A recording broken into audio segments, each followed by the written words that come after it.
Angela, you're a certified yoga therapist and you've practiced as a mental health counselor. What do you recommend to your clients with brain fog? Well, first of all, I like to spend some time with people finding out Mm. might be behind their brain fog because it's massively different depending on what someone's dealing with. I do a lot of work with chronic pain. So is it because they're in pain? Is it their medications? Do they Mhm. have an autoimmune disorder? Um, and again, could it be the disorder or the medications they're on for that? Have they got insomnia? Are they, sleeping? Are they pregnant? Do they have hormones flooding everywhere? Right. Have they had COVID? So there's all these different aspects that make me make choices or make me lean towards certain suggestions. So some of the easy, simple things that would be general regardless would be to check on their sleep and sleep hygiene, how well they're doing, Mhm. Mhm. to see if they're actually breathing. Right. Lack of oxygen causes brain fog. Do they have sleep apnea? Um, again, has it been COVID or RSV or whatever's going around? So it Mhm. might be about working with breathing. Are they doing way too much screen time? Are Mhm. they taking eye breaks? Um, Mhm. the really needing to be out in nature. Are they Mhm. getting any sun? So I really look on what's going on with them, and then I might start with breathing. I might start with actually taking somebody out for a walk or doing something. Also, when our eyes get locked up, like if we've been on too much Mhm. screen time, we kind of lock up physically because of the relationship between the eyes and the vagus nerve and Mhm. all of that. So gentle movement, just Yeah. starting with breathing, connecting.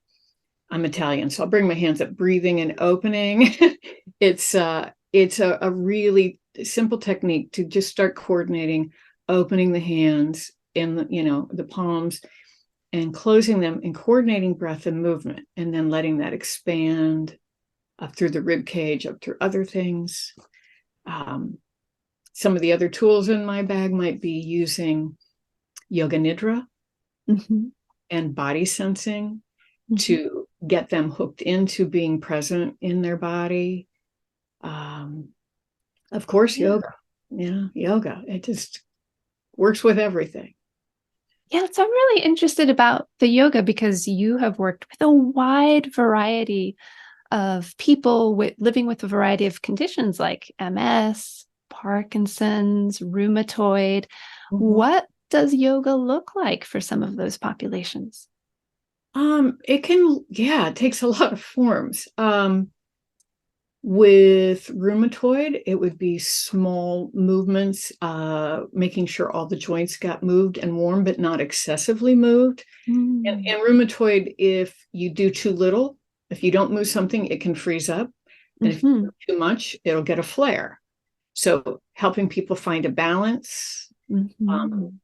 learning to take more rest breaks, because that practices helps them practice daily life. It's like if you Yeah. know you can do dishes, but you need to take a break and write bills so you can sit down, you can get back up. It's like Mm. taking a little shavasana and breathing, Yeah. giving them something.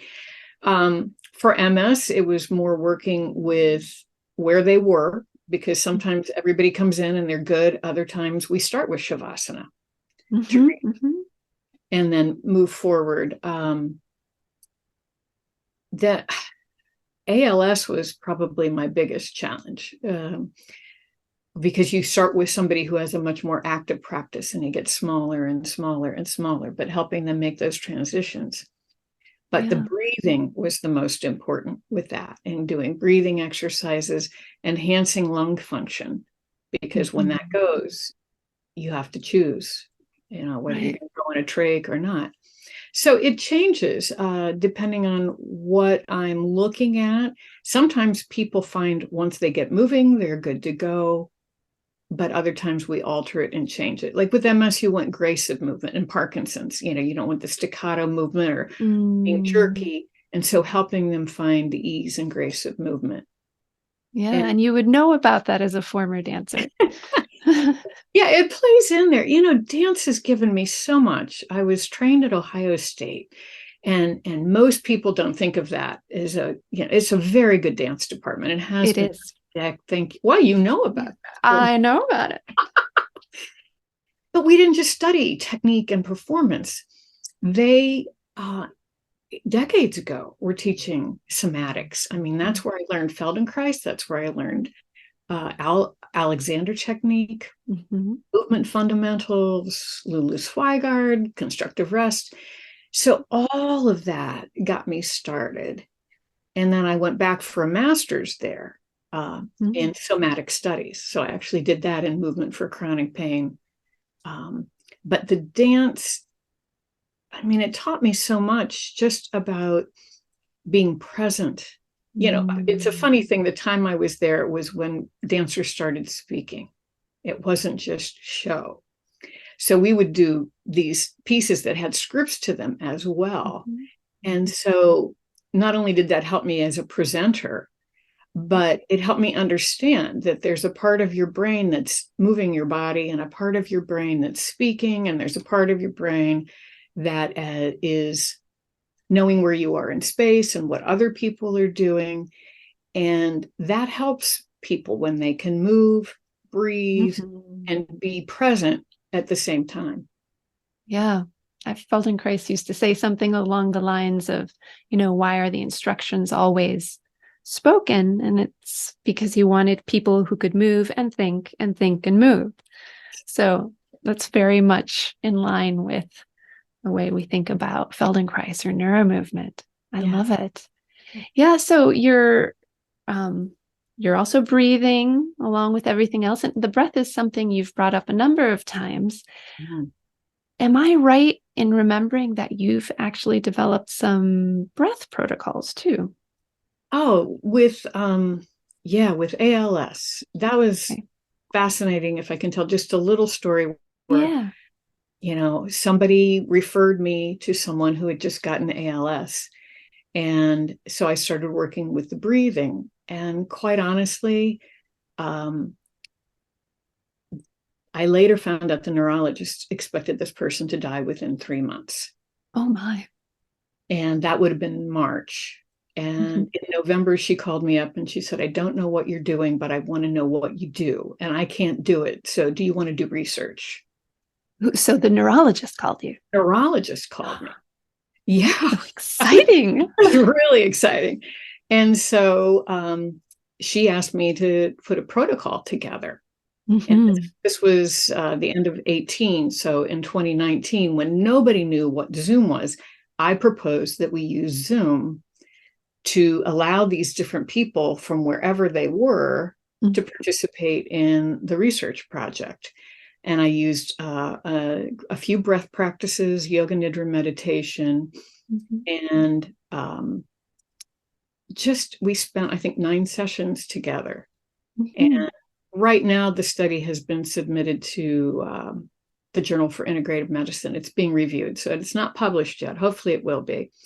But they're using it as more as a protocol of seeing if it can be done, a feasibility study.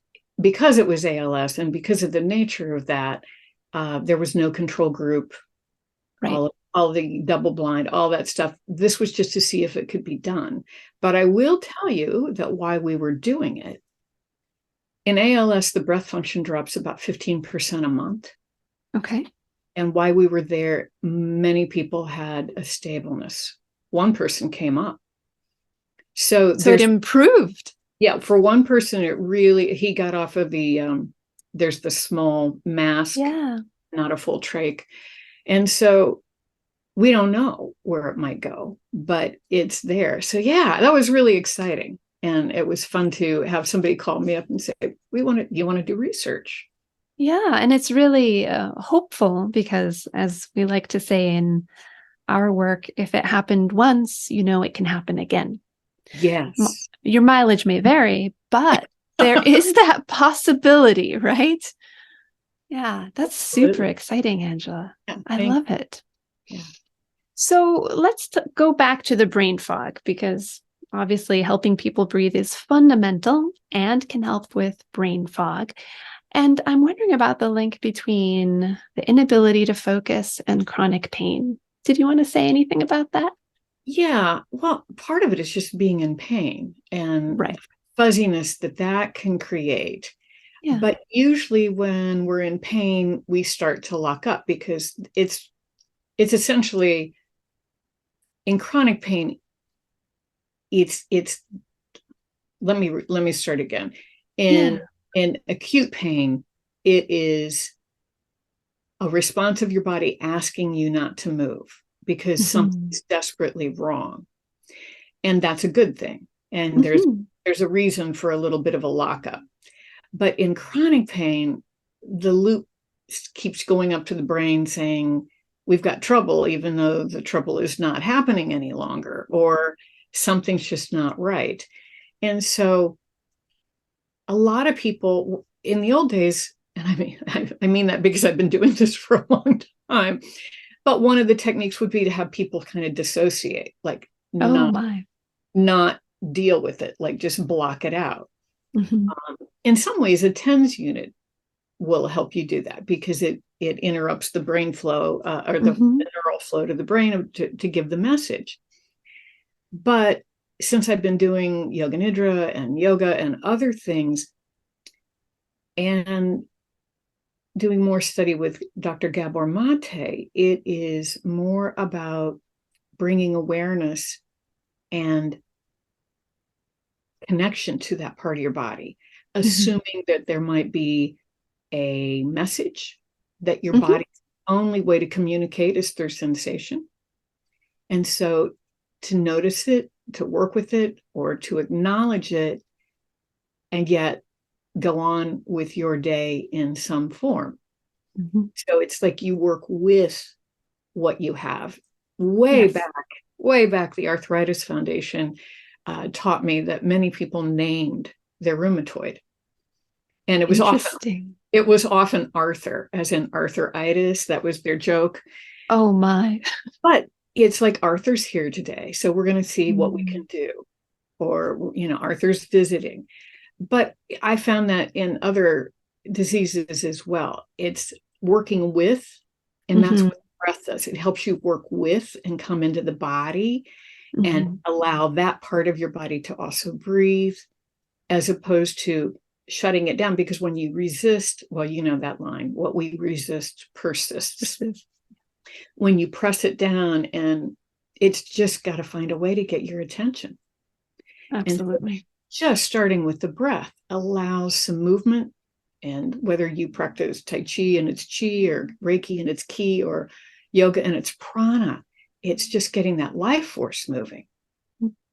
And then allowing that part of your being that's unhappy. I keep pointing back here because I've had a pain for about a week after weight No. training that I've been playing with and going, okay, do your own thing. Let's see.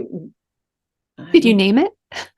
No, I have not. It hasn't yet been consistent enough, but it'll show up. So, but it's like, I hear you. If you have anything to tell me, Yeah. let me know. Yeah. Try to work with it. What makes you comfortable, uncomfortable. So it's having Yeah. a relationship with those things. And the breath is the beginning of that.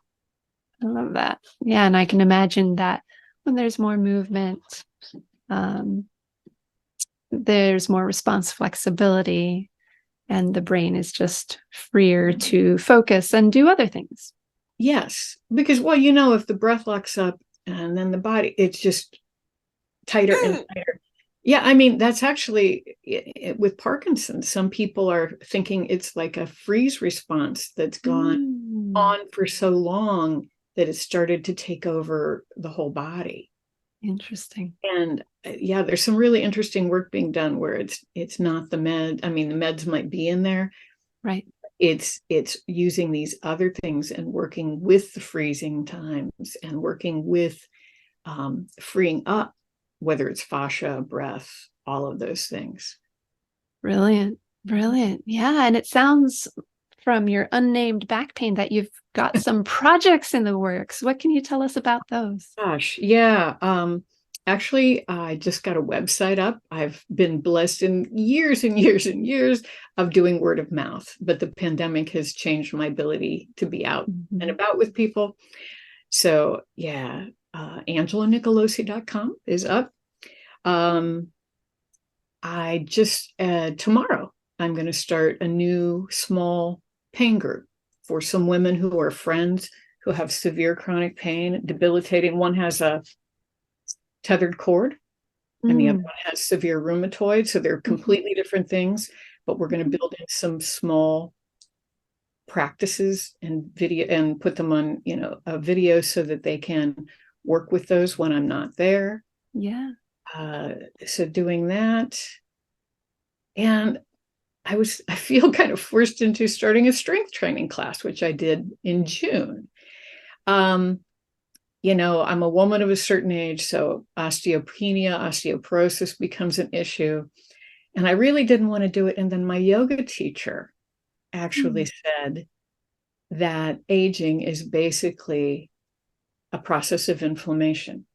And one of the most consistently helpful practices is resistant training, which is resistant bands or with weights. And so I said, okay, I give up. So I'm learning how to take my yoga students through strength training.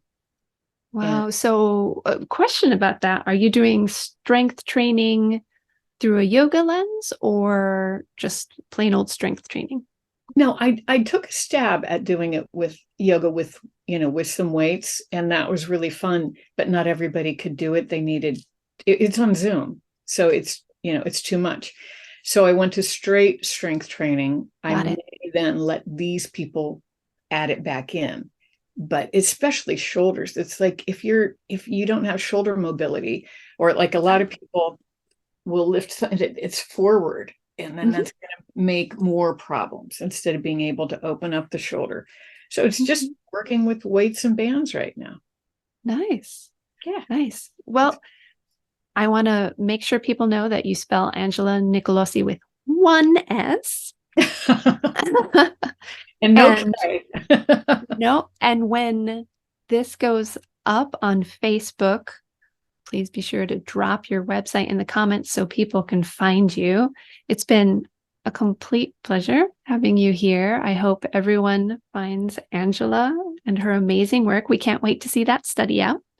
And I hope we see you again sometime soon. Yes. And thank you so much for this. It was really lovely. It's my pleasure.